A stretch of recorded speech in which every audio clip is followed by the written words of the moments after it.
Turnbull. I'm the EDF Nuclear Operations Enterprise Project Controls Manager. I'm just going to give you a quick intro on what we've been discussing within our coalition in terms of the future of risk management. So I'll give you a quick intro of how and why we got here today. So a brief history of where it all started. So in 2020, the Project Data Analytics Task Force was formed. And this was purely to start with to raise awareness. So quite a few senior people got together to understand what we can do around data analytics and AI within how we manage projects today and project delivery. That was successful in the fact that it was part and parcel of the publication of the data analytic and AI in the government project delivery. But in 2024, we then decided to go to the next step, which was, well, how do we take some of this into a more tactical sense rather than strategic? And how do we actually get things done and how do we move this forward? So the start of this year, the Project Data Analytics Coalition was formed. And this was majority of client-based organisations, both from the private and the public sector. So that's who's involved. I'm not going to go through all the names, but you see ourselves there as EDF are in there. And like I say, this is some like-minded people who want to reinvent, but also transform the way not just ourselves and our own companies do it, but potentially how we do it nationally, how we manage projects differently to we do today. So what exactly is the task force or the coalition doing? So at the moment, the first phase, we've got some product groups starting. So we're looking to do different product groups, and this particular webinar is on risk management, which is again is led by EDF and myself. And we're just looking to get some like-minded people together, but also some very skilled individuals. And like any project team would do, we form a project team and look at different areas of, in this case, risk management, and see what we can do differently. So the product groups ultimately are looking at a few things. They're looking at what we can do with what's already out there. So what have we got that probably we don't need anymore? What have we got that we can add to? So things we can change, things we can add to it, because we've already got some really good systems processes out there. We're not ultimately trying to change the world here. But then the last leg is that piece of how actually do we reimagine and risk altogether? How do we go about managing risks differently today or tomorrow than we did yesterday? And using data is ultimately the way we're looking to do it. And I'll just give you a perfect example, because if you already do this and you're already in this mindset, you're already halfway there. So there's a lot of people who'll make the same journey every day. You may drive to work, and in this example I'll use, so for my example, I live in Durham. I drive to Hartlepool Nuclear Power Station on a daily basis, which is about a 50-minute drive, and I use about 3 or 4 different roads, but there's about 10 different ways to get there. Now, I don't need a sat-nav. I don't need to use Google Maps. I don't need to use any of that because I know the way. But why do I use it? I use it every day. I use it every day because it's giving me real-time data, which will allow me to make different or better decisions. And ultimately, a better decision would be, don't go that particular road. There's been a crash or there's a 10-minute delay. You can go this road, and it will give me an automated redirection of a route. Now, I could just continue what I've always done. And what I've done for the last 20 years is just drive down the same roads. And if I'm stuck in traffic, ring work and say, yeah, I'm going to be 20 minutes late. But there's ways and means with technology these days and data to make better decisions. And we just need to have a look at ourselves, look ourselves in the mirror as a project community and say, actually, are we using data to our full potential? And in this case, are we using data to manage risk better? And I guess the ultimate bit would be, can we predict the future rather than manage risk? So can we actually predict what's going to happen? I don't know the answer to that, but I believe we can. And if I believe it, I'm going to really try my hardest to find out, see if we can or not. So what are we going to deliver? We've already got a bit of a jigsaw piece together. You probably can't read it on the screen, but it's a lot of different areas of the puzzle to put together to get to ultimately look at the 3 things I sort of said is, what do we need to change? What can we add? And ultimately, what can we reimagine? Some of them are probably, as people say, low-hanging fruit, easy wins, and there's some of them really difficult. Some of them where you really have to look at the back of your mind and think, can we do this? What would it really look like? And how can we change risk, how we manage risk tomorrow than what we do today? And there's got to be a balance. So I do believe we can do it. And this is a group we'll be starting towards the end of September. So we got quite a few names together this earlier in this week. Again, like-minded people, got some subject matter experts in the field, also got some subject matter experts in terms of digital solutions. And when you collate this team all together, we really can do some great things. And there is other mechanisms we've got to help support us do this, which is through some of our hack challenges, which I'll come on to. So why have I took this on? Well, I took this on because I've been managing projects, programs, portfolios for a couple of decades now. And I look back at what I did, some of the behaviors I had, and some were good and some were not so good.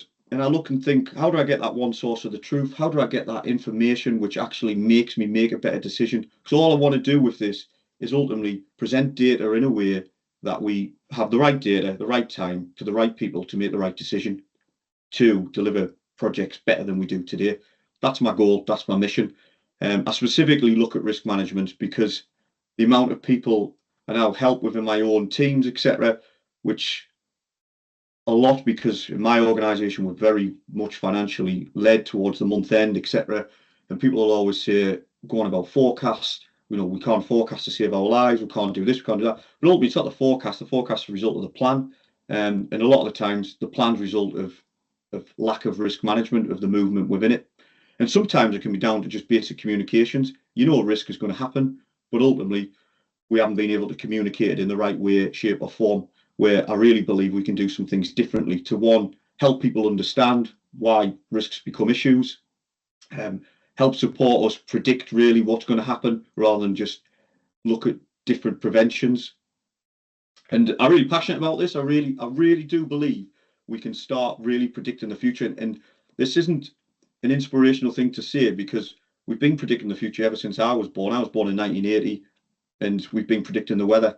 I make decisions every day on a prediction of the weather, whether I'm going to wear a coat, whether I'm going to wear shorts. And, let's be honest, generally it's right.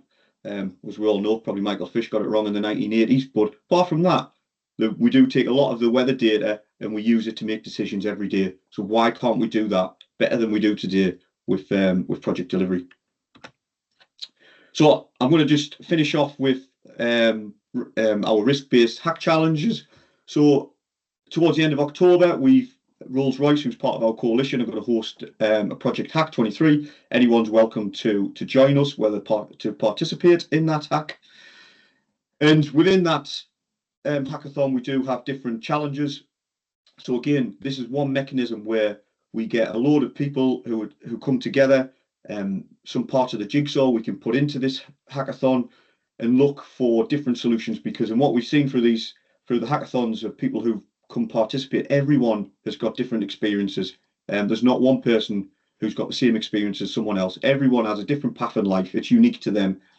And because of that different experience and the different knowledge they'll have different opinions. And when you bring all them opinions together, you can really come up with some absolutely superb solutions, which is what we've seen from the previous 22 hacks. So again, the hack, which will be in October, which I encourage people, whether you don't have to be a digital expert to come on these hackathons. We need project experts because we need to understand, is the outcome the right outcome? And we're going to be using these hackathons and the people around us to really come up with some innovation and different solutions. So I'll just finish on that and I'll hand over to Martin. Okay, thank you, Dave. Great introduction. So Dave's one of the thought leaders on this. So in terms of risk management, Dave is leading that product group. So what that product group will do, it'll break the problem down and it'll say, what are we trying to do through risk management? It's not what we've been doing in the past. It's saying, what's the problem statement? So what I'm going to do now is I'm going to move into a tool called Mentimeter. And what I want to do with Mentimeter is to do this through lots of interaction with you. So I don't want to give you a presentation and just lecture at you for the next sort of 50 minutes or so. It's to take you through a conversation. And that's what I want to have with the audience today is let's start to get a conversation going around this. So I just need to get you back. I've lost. There we go. Right. So this is me, Martin Paver. I'm the Chief Exec of Projecting Success, and there's a link there with my QR codes for my LinkedIn and things like that. So please follow me if you don't already, because I put a lot of stuff out there and try and get people to debate and start to sort of promote this conversation. So let me start off by first of all saying, so what is risk management all about? So there's a definition. So it's about the risk analysis and the risk management being a process that allows these risk events and the overall risk to be understood and to be managed proactively, etc. Right, so that's what the definition is. So what I would like you to do is to jump onto Mentimeter. So go to menti.com and to put that code in there. So Erin, could you just put that code in chat for me, please? So 55847801. And I'm going to have a lot of questions on there for you. So this is the basis of the conversation today. So find the QR code as well. So let's all jump on. I've got 7 thumbs up. So give me a thumbs up if you're on there. So I'd like everybody to join in.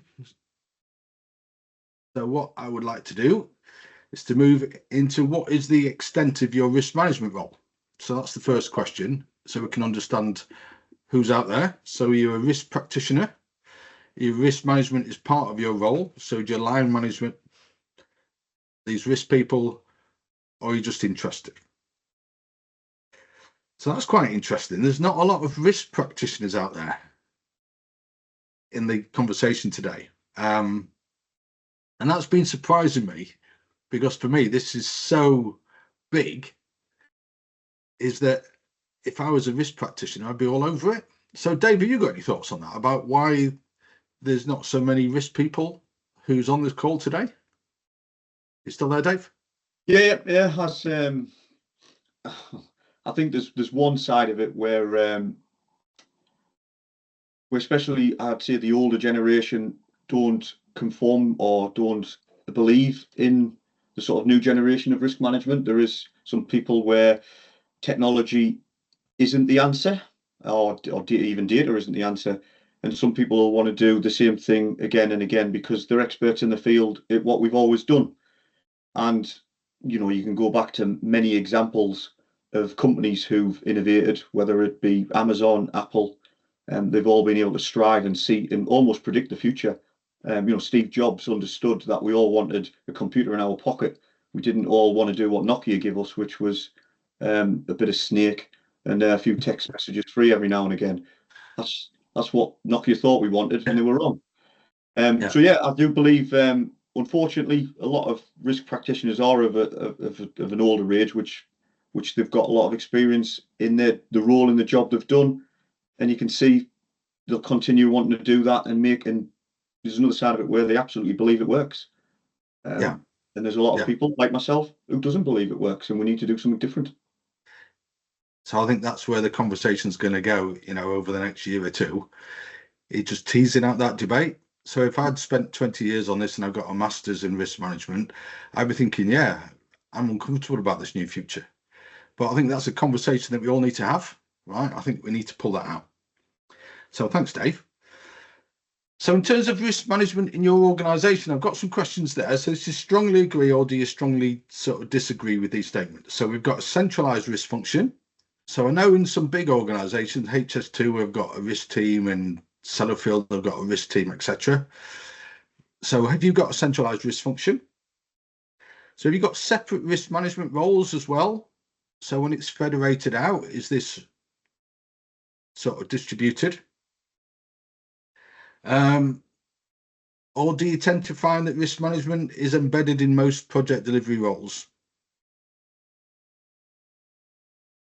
So what we're seeing, so we've got 9 people so far.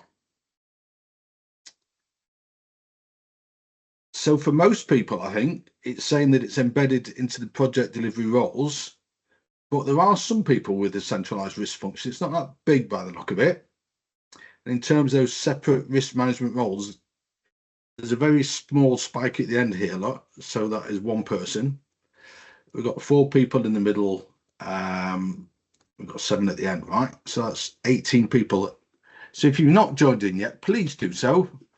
So it just keeps this debate going and keeps the discussion going. We'd love to get your input on these things.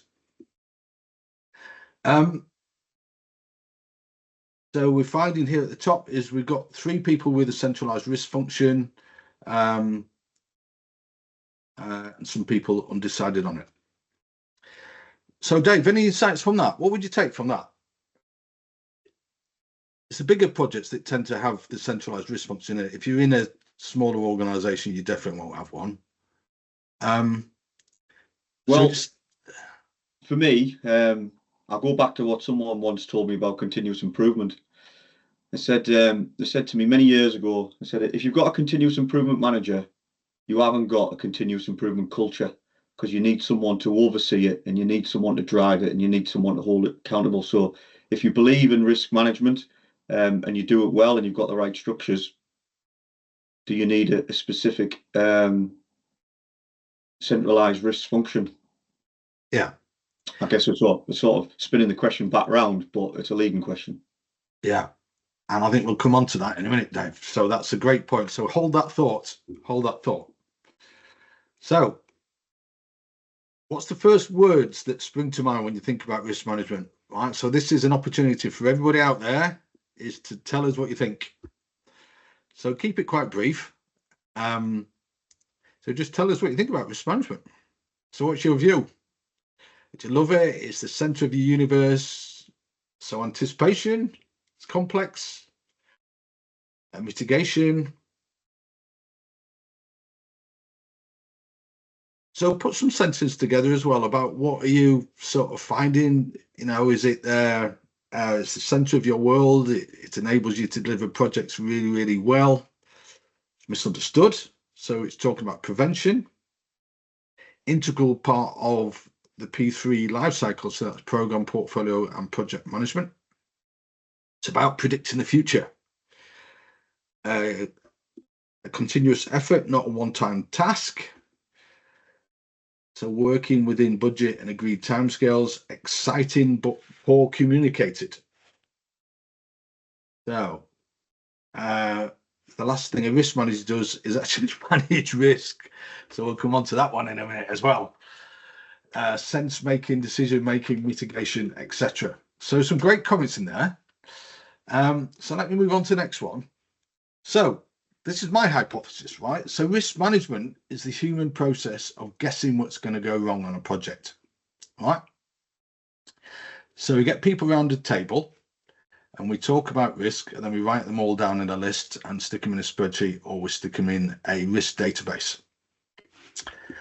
And I've always struggled with that. I've always struggled with it. And there's lots of people who sat in that room who don't want to be in the room because they've got a job to do, probably as an engineer or whatever. They don't want to be in the room because they've got things to do.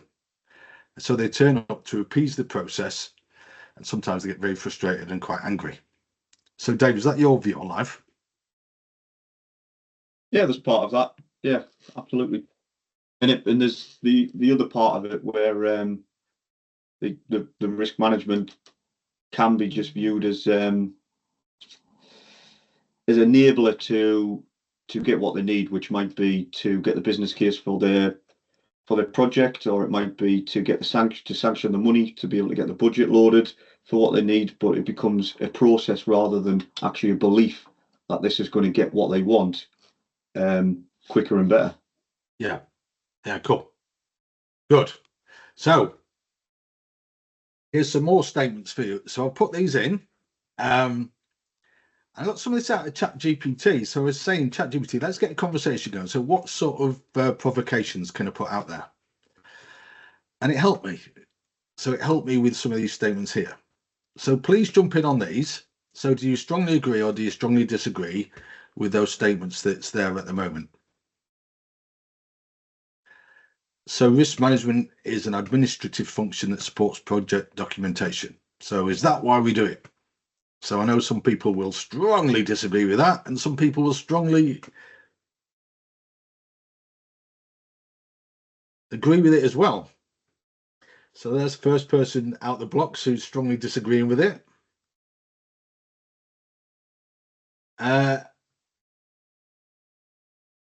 So we've got 6 people in there now. So we've got a bit of a spike here around sort of risk management. It's about identifying risks rather than actually managing them. Well, that's moved a little bit now. It's saying that we strongly disagree with that. So there is a spread. It's not quite sort of evenly distributed, but it is.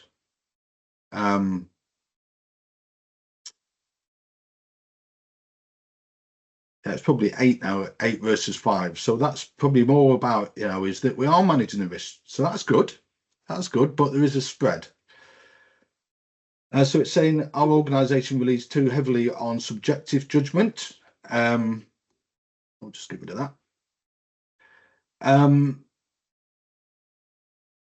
So people agree with that in general. There are some people who disagree at the end here, 3 of them, and 1 person sort of strongly agrees with it. So and that's an interesting point to debate as well. So risk management process is more about compliance. So 3 people who agree with that, and a lot of people who disagree with it. My risk team add demonstrable value.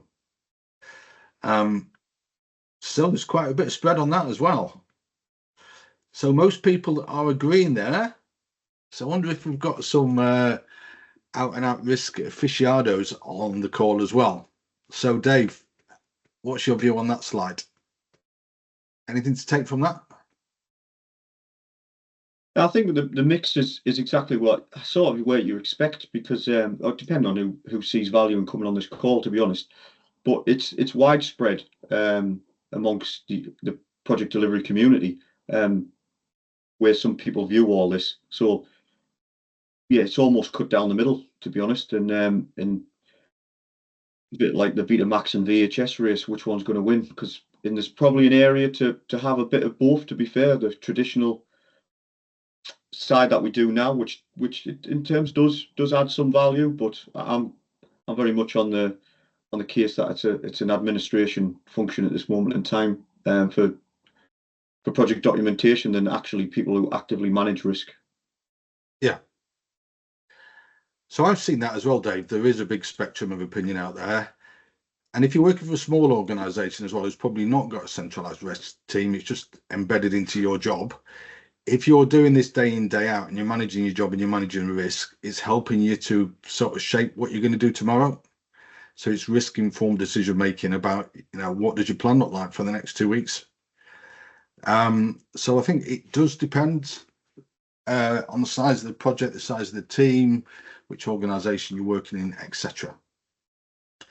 So that's quite an interesting set of sort of results on there. So let's get the next sort of question up, which is, what's the role of a risk professional? Right.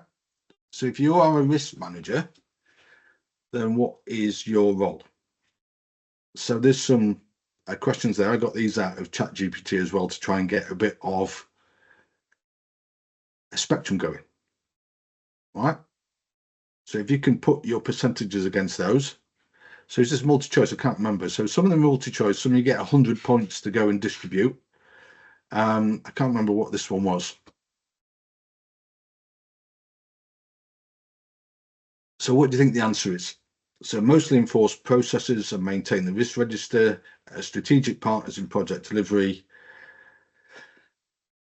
So it's that final one as well, is the innovation catalyst, right? The people who's teasing the debate out.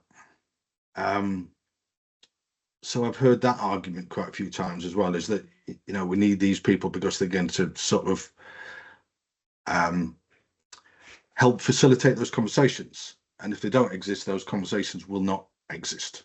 Now, I'm not convinced by that personally. I don't think we do need a risk manager to facilitate those conversations. It can be the project manager, it can be anybody in the team. And it's not necessarily about the risk, it's about where the variance could come from on the project, right? Because it doesn't need to come from risk. So Dave, any view on that? Yeah, I agree with what you're saying, Martin, to be honest. It's no particularly firm views to add to this particular point. So right at the top there, there's these strategic partners in project delivery. And then underneath that, we've got the mostly enforced processes and maintain risk register, which is in joint second place with this help sort of keep management satisfied. So there's quite a spread, and it's about a third, and the yellow ones just filling up the space at the end, right? So there is a fair distribution, which implies to me is that we have got this different view about what is the risk team there to do? Is it there to enforce the processes? So I went to a big organization end of 2023 and I spoke to their risk manager, and I said, so what is your job? So what's your job as the risk manager? I said, do you manage risk? And they said, well, I don't manage risk. It's my job to manage the process. It's to make sure everybody's compliant with process. And then they've got people sat in other teams who's doing the same job. So there's lots of people who's managing the process. So in terms of that process, if we could flip it around and say, right, if you want to understand the process, then we can train up a large language model, which will walk you through the process and explain it all to you. If we then say, if we can flip it around and now say, let's walk you through a workflow, for instance. So a large language model will say, you do this and you do that and you do something else, you do something else, and it walks you through those stepping stones. Do you actually need a human being to be walking you through that process? So we've got views on that, Dave. Is that a bit too simplistic? No, I mean, to be honest, I always think, in terms of managing risk and managing or having someone who enforces you to be compliant, is being compliant to a process doesn't equal high performance. It doesn't always equal performance. I do quite a lot of audits, etc. Internally within my own company, and I can have people who score very highly on how they manage risk in terms of or they're compliant to process, etc. But still, performance-wise on safety, quality, time, and cost are not where they should be. So I think sometimes we all know why process exists. Process exists so we have a standardized way and a standardized approach, so we all do things in the same way. It's a standard, but ultimately the biggest thing that comes from it is behaviour, and that's what we struggle to proceduralise. So you can have the world's greatest processes, but you can have poor behaviours, which equals poor performance. And I do find that majority is, including risk professionals, see it as I keep people compliant to the process, which is a shame, because the one at the bottom there, that's the one what we really need to get up there. And if we can get that at 100%, we can really start reimagining this and really change the mindset of people. And to change the mindset, we need to change some of the skill set of people, which isn't training them in the way we've always managed risk. Yeah. Great insights, Dave. Thank you. Right, let's move on. So here's a question for you. Right, I like this one. So you had a plan at the start. That plan changed and was delayed. So is that because of risk? Question mark. Right. So my question to you is, what are the primary sources of variance in your projects? Right. So is it risk events? So does it all come from risk? Is it from these unforeseen issues? Is it from change control? Is it missed elements? Is it human factors or resource availability? So where are your primary sources of variance? So where's it coming when your plan's changed? Let's see what the scores on the doors are with this. Start to come in a minute, hopefully. So if you're not engaging in this yet, please do so. Go to menti.com and put in 55847801. So let's get some results coming in on this. So we've got unforeseen issues.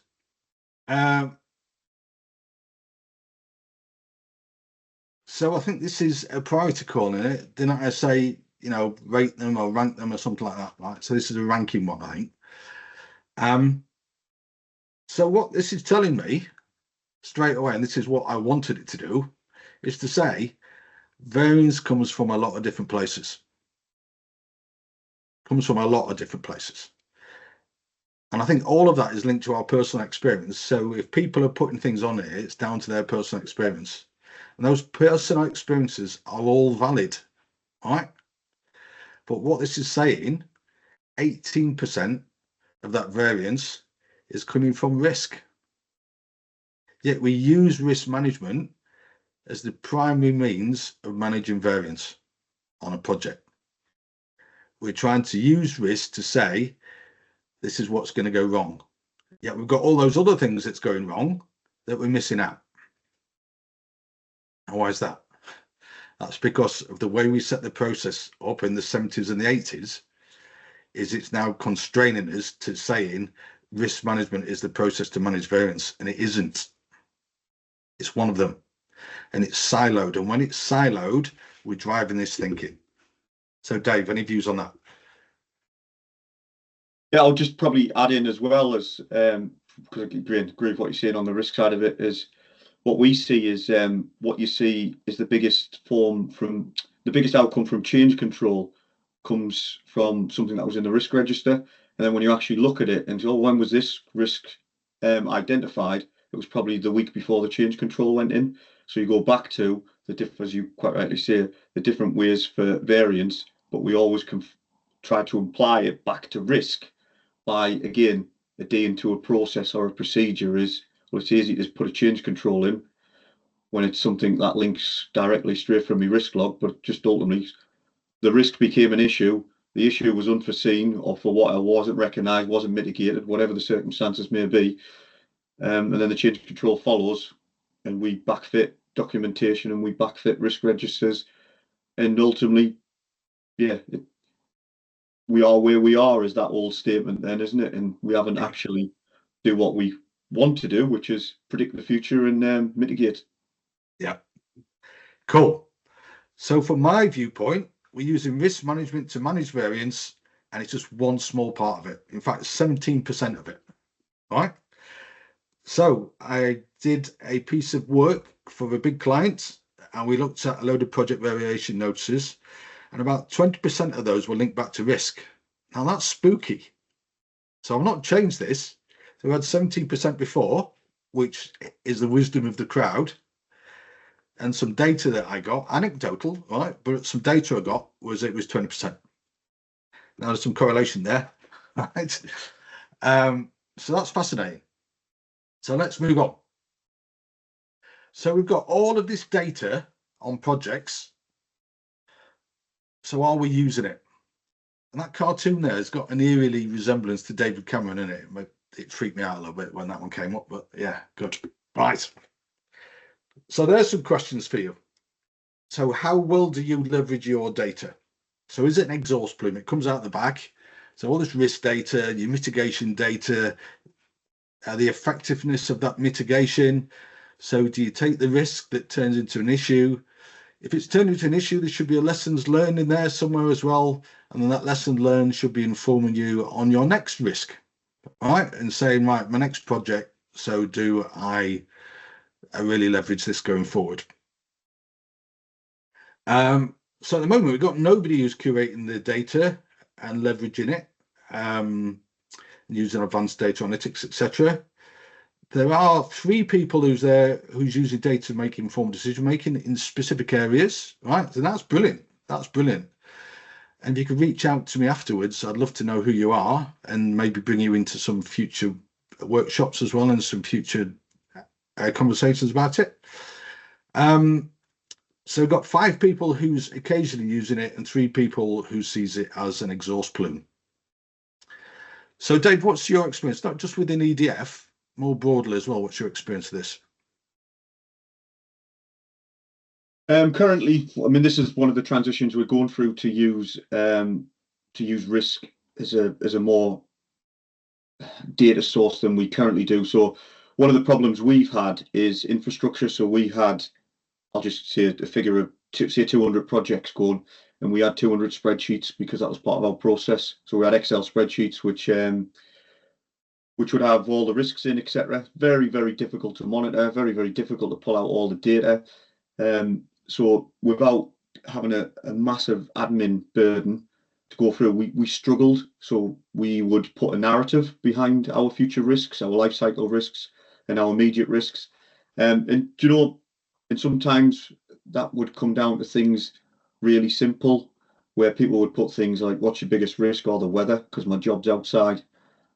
And sometimes it just got a bit laborious. So we've had to work quite hard with our, first of all, sort of our tool set. So what's tools we've got to be able to make risk more visible, be able to make the data more visible, and ultimately make better decisions. So we've built what we call an Apex database, but we're looking at Power Apps at the moment as well to make it even better than we have at the moment. So we can extract data so much more easily. We can have all our data viewed within 24 hours, and well, basically overnight, where it all uploads, downloads, etc. So we have a much more easy access to data, and now within our project meetings and even higher up in our accountability meetings, we can easily state what our risks are in the next 3 months. Do it longer than that if you want. We can look what we've mitigated. We can look to see actually have we got enough contingency in our pots if all these risks came live. So we've started leveraging data a lot, but there's so much we need to do in terms of using it much more automated and much more use for opportunity rather than issue, because we're in that culture of risk is all about issues, and we don't seek the opportunities, and let's have a positive variance rather than a negative one, and really get that mindset shifted. So we've got a long way to go ourselves, and we're just scratching the surface at the minute. But hopefully, through the coalition and the product groups we've got, this would be so much more easier with so much diverse of thought, because there's so many ideas out there and experiences. And personally as well, I think it's a journey. So what some people are doing is they're taking an existing process and automating those data pipelines and getting more visibility, making it real time, etc. That's a great step forward, but I don't think that's where the prize is, right? So we've got to sort all the plumbing out. That's definite. You've got to get all your data pipelines and make sure the data you're sort of receiving is where it should be. But I think the prize is much bigger than that. The prize is now getting into anticipating variance. And weather is a perfect one. I've seen it in people's risk registers and I hate it. It's a fact of life that you'll get weather, right? It's not risk. It's a fact of life that you get weather. There's probability distributions on it. If you can't afford to take it, then build a massive big top over your construction site, right? So if you can afford to take it, then just make sure you've got dynamic planning that's going on that's linked to the weather forecast. And if you're planning to use your crane in 3 days, then look at the weather forecast. So in a hack, I think it was about hack 18, something like that, there was a hack challenge which integrated the schedule with the weather forecast. So that says in 3 days' time, your crane's going to get winded off, so you can't do these activities. You either bring them forward, you do a night shift, you do your lifts earlier, whatever. So we can do all of that. That problem has been solved. That is not a risk, right? It's just managing the variability of our environment. Right, let's move on to the next one. So how good are we?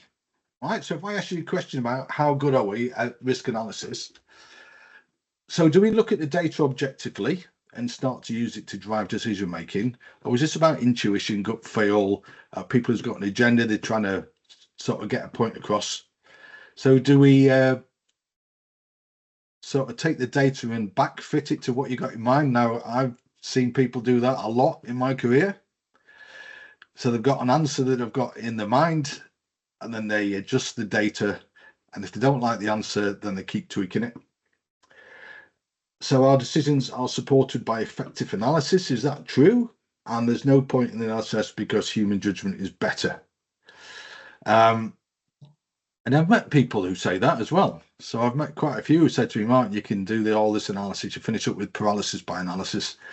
Stop it. Let's just use our experience and make some big, bold decisions. And I think some of that becomes reckless. So it gets into hero project management. You just want to drive decisions forward and make decisions. But, you know, you finish up getting in some dark places. So let's see what the scores on the doors are. We've only got 12 on this one, so please jump in if you can. So let's get the discussion going. 13. So there's a spread on that one. So let's look at the numbers behind it. So we've got 6 people. So the bulk of people, where the peak is 7 people, is saying we start to use this data objectively. Now that's sort of not fully aligned to the previous slide, which says we're making sort of best use of our data. All right, so it doesn't quite tie together. We've got a tendency to use the data, so we might be using the data to drive decision making, but we're backfitting it. All right, so that's what this is starting to tell us. So there's some interesting insights coming out of it. So although we use it to make decision making, we're not necessarily providing this informed analysis. All right. But there is a view on there, is that how in terms of human judgment, we can't just sort of throw away all this analysis and then revert back to human judgment. So Dave, what's your take on that slide? It's probably as I expected to see it, to be honest. I think there's and certainly I'd imagine the people who are on this call have already got that mindset of being interested in wanting to use data more effectively and using the analysis to make better decisions. So it's not a surprise what's come up there. And again, you see it as a mix depending on sort of the culture within the project community that you work within. Yeah.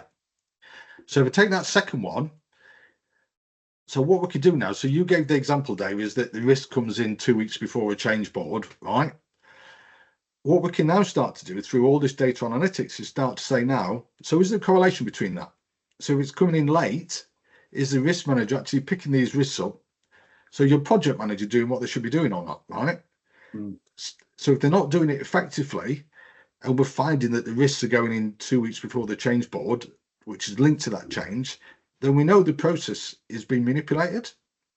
And we can see that from the data. So we now start to get insights from the data that changes the culture, changes the behaviors. So I think that's fascinating as well. Right, let's go on to the next one.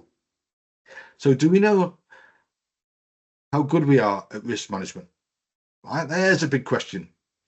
So I've spoke to a lot of risk managers and I've said, so demonstrate to me the impact that you've had. And they say, well, I've saved all these millions of pounds. And it's like, have you saved that millions of pounds? Or is that something which is just sort of cost avoidance that you'd have probably gone through in the first place, right? So can you evidence it? So there's some people who say, yes, definitely, I've got clear metrics and KPIs. I can demonstrate it inside and out of all the impact that I've had. To some extent, so we've got some indicators out there. So not really. Some people saying, sadly not, right? So there we go. We've got a spread. And that number one up there, I'd be interested in speaking to that sort of person at the top who is yes, definitely. So they're demonstrating the effectiveness of your risk management. So your risk management, so your risk turned into issues. So do you know how many issues came in straight out the blue and smacked you in the face and it didn't go through the risk register first of all? So do we know all of that? So do we know what the effectiveness is of your mitigation actions? So have you done all the analysis on that? Or are you using your contingency purely because the person who shouts loudest has said, let's spend the money over here?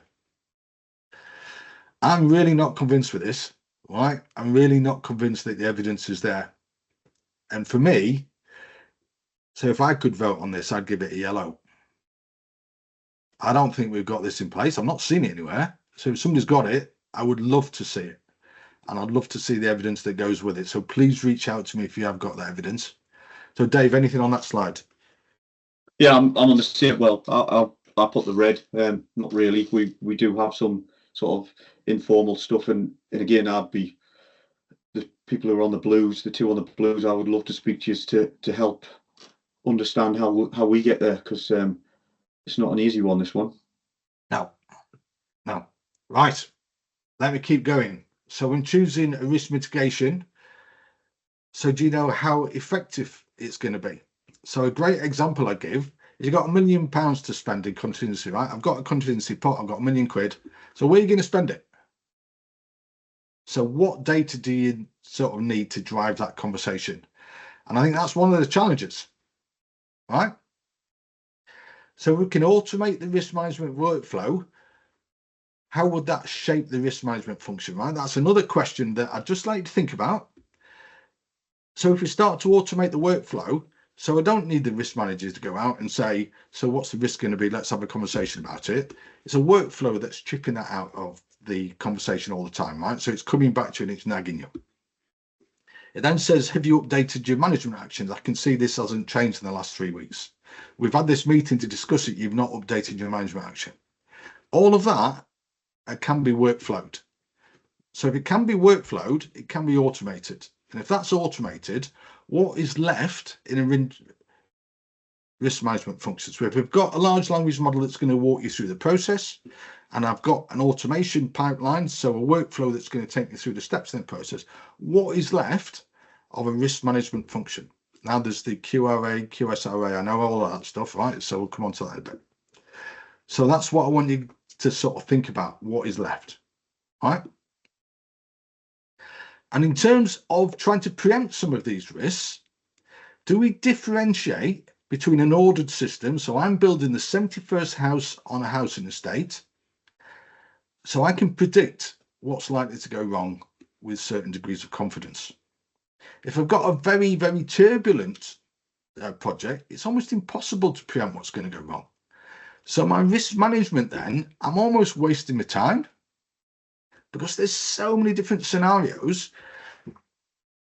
So an example I give is about COVID, right? So when we're doing COVID, what's going to happen next week? We don't know because Boris Johnson was changing all the rules all the time. So I could come up with risk registers that says, well, this is what the future might look like. I don't know. I don't know because it's moving so quickly. So from my perspective, there's no such thing as a complex project. It has got complex parts to it that changes through the life cycle and it comes in and out of complexity, right? It's a complex adaptive system. Parts of it are, and parts of it are a very ordered system. And we don't change the methodology based around where we are. It's a one size fits all blunt tool. And I don't think it works well. So there's another question here about which issues went straight into the issues log first. So what's the effectiveness of the team about estimating probability and impact? Do we measure that? So do we separate this variance caused by emergence and variability? So some of that just comes from the natural, like the weather, for instance, that is sort of variability. We get emergence because the Labour Party's in and they've changed the rules, whatever, all right? So one's emergence, one's variability. So this things like optimism bias as well. I've seen with optimism bias that it sort of really shapes people's thinking as well. And there's people who's gaming it. You might have some consultants in your team as well who's gaming it for sort of different purposes, etc. And do understand the person in the team with the best judgment. So Dominic Cummings called these people super forecasters, right? So the people who were saying, so I've really got a good view in terms of what's likely to emerge on this project. Those are the people you want in your team. Those are the super forecasters who now can start to anticipate this, driven by evidence as well. So back to Dave's comment, what we're trying to do through this conversation that we're having today is that there's some parts of this about refining, right? So we can improve the visuals and the reports and things like that. So some parts of it is about enhancing, some parts of it is reimagining. And from my perspective, and that's why I wrote the book, it's about reimagining. Just taking what we've got today is not the answer. So I think there's two ladders. So we can make an investment today about giving you better risk dashboards and giving you better risk spreadsheet tools and having sort of better insights to that data. And you can invest a lot of money in that if you want to, and you can buy all the tools, etc. And the second ladder is saying there is a different future that is about variance analytics. So if you invest in that second ladder, your first ladder is a nugatory investment. You're throwing your money away. So if you've got a limited amount of money, you've got to make a decision. So do you polish what you got today, or do you start to move towards this new way of thinking? And that's where I'm recommending that organizations start to move to. So what should the risk professionals do as a consequence of this conversation today? All right. So I've written some thoughts down in my book.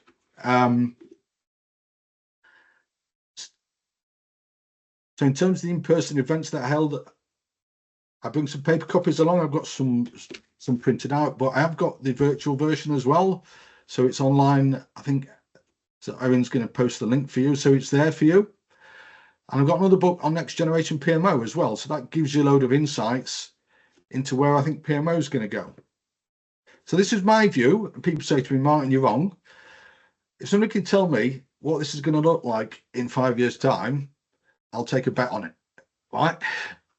Because nobody knows. This is my view on what that's going to look like. I'm pretty close to where all this project data analytics stuff going, and I'm pretty convinced that this is where we'll finish up. And we've got a coalition in place to make it happen with some big names in there. So I'm even more convinced that it's going to happen.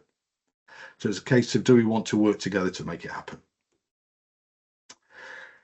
So what we're trying to do is to get people together and say, let's get you upskilled in this. So if you're a risk professional at the moment, if you're a project professional who's working in the risk area as well, hopefully I've put the argument across today is we're going down the wrong path. We're focusing around this ladder one, which is all about polishing existing processes, when there's a different way of doing it. So if you want to get involved, it's free training. It's all funded by government. So if you're a smaller company, you've got to pay 5% to it. And there's some rules about, where you live in the world, etc. So if you want to get involved, please reach out to us. There's a QR code there. I think Erin's going to post something in the chat as well. So please reach out to us. This cohort is going to start in October, sorry. And what we'd like to do is to use those people as part of the cohort to help us to shape this debate. And through the course, you'll be coming up with the various solutions. So the coursework will be focused around a reimagined risk management. All right, so that's what we're going to try and do. So some of it's going to be the refined function, but most of it's going to be about the reimagine. So you'll be supporting Dave with his product group and helping to move the dial. So it's for the greater good of the profession as well, and for your organizations. So you'll learn about your data. You'll start to learn about what does this new thinking mean for you? What does it mean for career paths and roles in your data pipelines, and where your data is coming from, your supply chain data, etc. So all of that comes together, and it's free. And for me, this is a no-brainer. If I was in this profession, the risk management profession, and somebody's saying I can future-proof you, I'll be biting their hands off. So it's about boosting your CV and becoming a pioneer. So Dave, it's an opportunity to explain to people why you've been putting some of your guys through these courses. So go for it, Dave. Yeah, so within EDF, we looked at, how do we reimagine all this? How do we deliver projects differently? And we ultimately came up with three things that we follow, which is mindset, skill set, and tool set. 2023 was a year of the tool set where we looked at how we get data lakes, how we get real-time information, how we get accessible information, how we really have the infrastructure to use data in a different way. And 2024 is the year of the skill set, and that's taken some people who were already data analytical onto these type of courses, but also people who were, seasoned professional project controllers, project managers going on these type of courses. And when you mix the two together with a good infrastructure and a really good skill set, you change the mindset, and you change the mindset of people of how you view this, how you can actually imagine it yourself. And just going back to that simple thing what I said before, how do you use data to get to work? Do you just go and sit in the traffic jam and sit for 20 minutes, or do you use data to make a better route? So that's what we're doing, and we've changed the mindset of quite a lot of people throughout our organisation, some senior people and some people who were sort of shop floor who just want to be part of this journey. And do I know where it'll end? I don't think it ever ends, to be honest. I don't know how far we can come, but I'm excited by it. And I think if you want to be part of reimagining how we in the UK deliver projects, then please get on board, because I went for the risk one ahead of some of the other product groups, because like I said before, I think if you can get this right, your schedules, your forecasts, and your ultimate, what you're trying to do under safety, quality, time and cost is just all a consequence of this. So I think we can really get this right. we can reimagine how we deliver projects. And ultimately, why do we need to do it? Well, we're not exactly delivering projects well across the UK. I always say I won't mention projects and then I go on and do it, but I better not. But we've got some big construction projects across the UK, some that have stopped, some that have stalled, some that have half the scope, and some that are just so far behind the original baseline date, it's unbelievable. So do we need to do it? Well, your answer's there, because our profession needs to do something different. Brilliant. Visionary stuff. Thanks, Dave. Right, a few more left. I've got a few minutes left. So in terms of the apprenticeship, right, so some key facts for you. It's a 15-month course with a 3-month, it's this thing called an endpoint assessment, which is basically where you pull your portfolio together and you sit down with an independent who assesses that portfolio. It's tutor-led, it's mostly online, so you can get along to the hackathons as well. So we run these 3 times a year. The next one's at Rolls-Royce, so please come along to that. So Erin, could you post a link to that as well for me? I'll be very grateful. So this thing about off-the-job hours, right, it's 20%. So 1 day a week you've got to spend driving forward these new ideas. So that could be, if you're in risk management and you're coming up with these new concepts and working with Dave, for instance, about these new concepts, that goes into your 20% off the job hours, because you're doing something which is not out and out part of your current role doing risk management, etc. You're doing the data part of it, right? So that's classed as off the job hours. So we provide learner support to you as well. So my guys will come in and do progress reviews for you. And we've got an e-learning system that can help you with all of it, right? So what's in it for you? You're building all these critical skills and confidence, so you can avoid all that mundane stuff that we don't like doing. It moves you up the value chain. You should get paid a lot more money in the future as well.